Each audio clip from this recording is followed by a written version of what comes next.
Am I on? I am on. You are on, dear. Yes, you are on. Yeah. Come get out of your way. You're cooking. Hello, world watchers. It's been a time again. Sorry about that. We will get back to posting regular content, but to be quite frank, we've been struggling with the after effects of COVID. And it's been a while. And I wouldn't go as far to say that we got long COVID, but it certainly this time has taken us longer to recover than the first time we had it, which was a long time ago now. Anyway, as you know, we are in the summer holidays. Schools are out and kids are everywhere and the weather is pants. Absolute rubbish. And that means that the kids are generally in the house. And if kids are in the house, they tend to be hungry. They're always hungry. Well, maybe it's a teenage thing, but anyway. So I said to you back when I did the last recipe that my thoughts are, if my kids are hungry and they're wanting treats are so expensive at the minute that the best way to do it is to make it myself. So we've done some flapjacks, which went down a bomb. And today we are going to do a English cherry cake, courtesy again of Mary Berry's Baking Bible. As I said before, if you need one baking book, get this one. It's absolutely brilliant. I've used it so much, and I'm not a big baker, but everything I've made from Mary Berry has come out tops, and I'm really proud of that. So, cherry cake. First thing that springs to mind for me when I've made cherry cakes before is the cherries always sink. Now, according to Mary, if I chop my cherries, wash them under a running tap, dry them and toss them with some flour, they will not sink. So that's what we're going to do. So I apologise for the oven being on, but this is such a quick recipe that if I don't preheat my oven now, then it's not going to be ready for when I need it. So I am going to chop my cherries into a sieve, and then we're going to wash them under the tap and dry them and sprinkle some flour over them. The recipe says to cut your cherries into quarters, but I quite like big pieces of cherry. So I'm not going to leave them whole, but I am going to chop them just in half. So you don't need to see me doing that. I will do that and then we will come back. Okay, so I have washed my cherries and I have poured them onto a clean tea towel, and I'm doing my best to blot them with some kitchen roll to dry them off as best I can.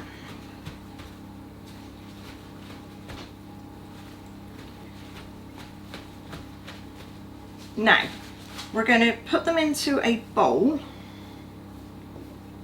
It'd be easier just to pick the towel up, says she, and then pour it all over the table.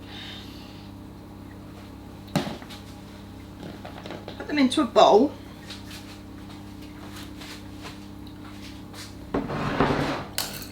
Take about a tablespoon of your self-raising flour, not the one that's going into the cake mix, this is extra, but you'll see that on the recipe because John will put the recipe below as he always does, and you'll see what I mean. And then toss the cherries in the flour like that. Now I'm going to take them out because I don't want the extra flour that's in there. But just that little dusting will be enough to stop our cherries sinking to the bottom of the cake. So, the next thing we need to do is the actual cake mix. You're going to need to set your oven to 140 fan, 160 if you don't have a fan, and gas mark 3.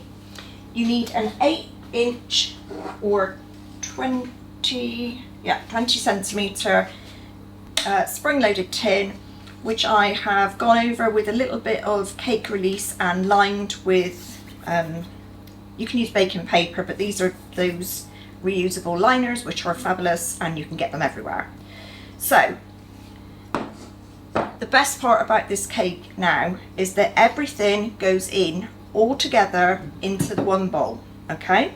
Couldn't be simpler. So, in goes your flour, self-raising. ground almonds,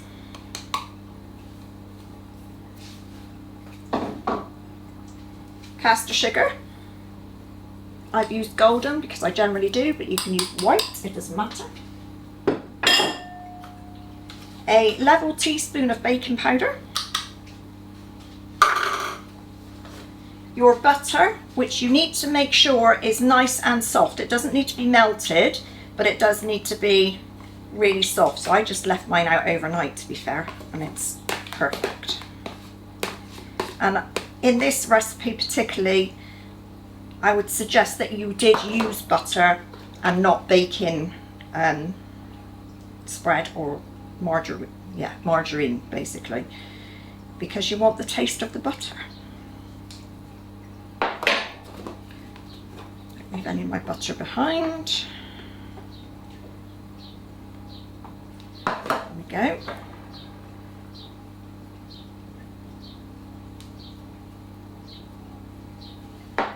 And then 4 eggs, large, which I'm going to gently beat just to mix them up a little bit.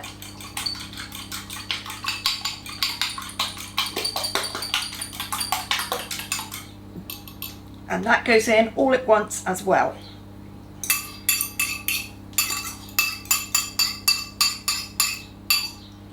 Like so. Let's get this lot out of the way.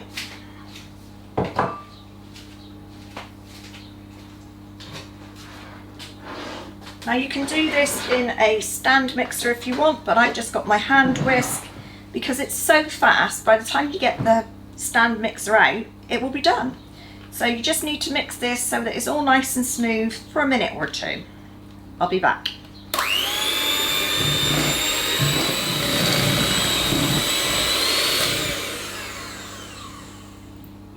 I'm just going to scrape it down and give it one more whiz, and then we should be done.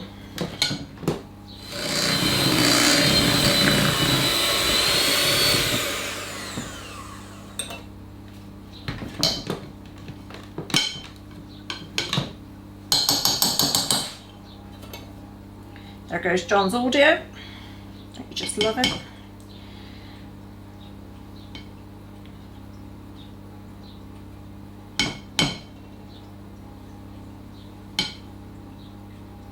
The only trouble with these hand beater things is getting the cake mix off of them. Not the easiest job in the world. Now I'm going to take my cherries out of the flour and add them to the mix. If you do this with your fingers, you can sort of get rid of any excess flour.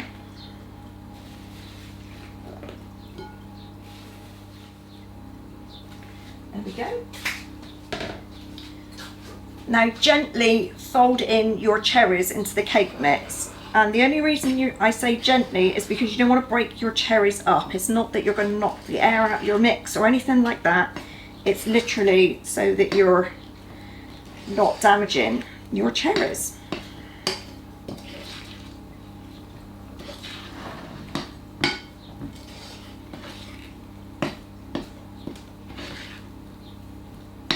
And that, my friends, is that. So we now need to pour this into our bowl, our cake tin rather.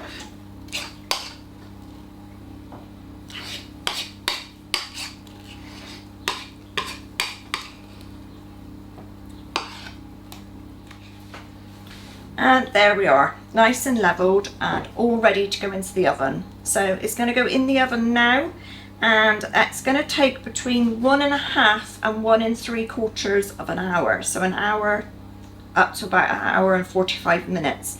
I'm going to check mine after 1.5 hours and see how we're doing, and if a skewer doesn't come out clean at that point, then I'll put it back in for another 5 minutes and check it 5 minutes after that. So we'll be back in a while. Oh.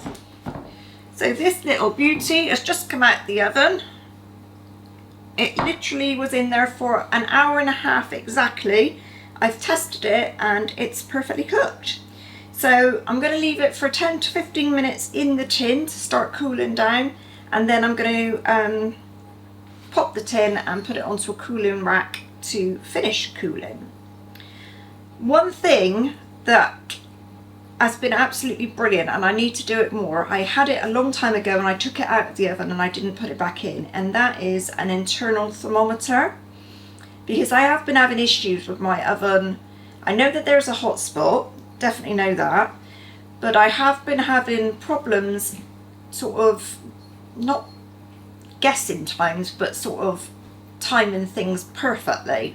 Things tend to brown a bit quick, or things just don't go completely right.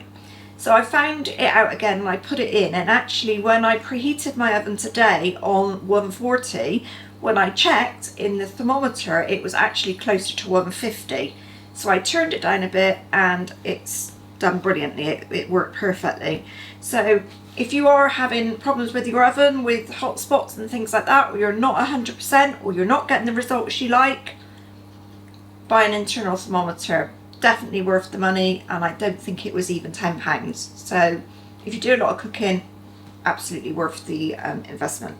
So I'll leave this to cool and I'll come back later and we'll cut a slice out. So I'll see you in a while. Okay, so it's had its time to cool. I've got it out the tin. It's a beautiful cake. I'm really pleased with it. It's still slightly warm, so I can't cut a piece right now, but we will cut a piece and put it in as a still, and obviously you'll see the thumbnail as well. So I hope you've enjoyed watching this. I hope you go ahead and make this cake. You saw how simple it was. It took less than 5 minutes to put the whole thing together. The longest thing was actually weighing out the ingredients and washing the cherries. So this, I reckon, will serve 8 to 10 people easily. Fraction of the cost of a cake that you can buy from the supermarket. Everybody will love it, and there's nothing like a homemade cake, let's be fair. So if you've liked this, please give us a thumbs up. If you haven't subscribed, please do so. Hit the notification bell, because at the moment we're still trying to get back into our groove. We will get there, guys. We will be back in that groove where we're giving you 3 good vlogs a week again. But as you know, we're just still recovering slightly from COVID and things. So thank you all again for joining me, and I will see you all again really soon. Bye for now.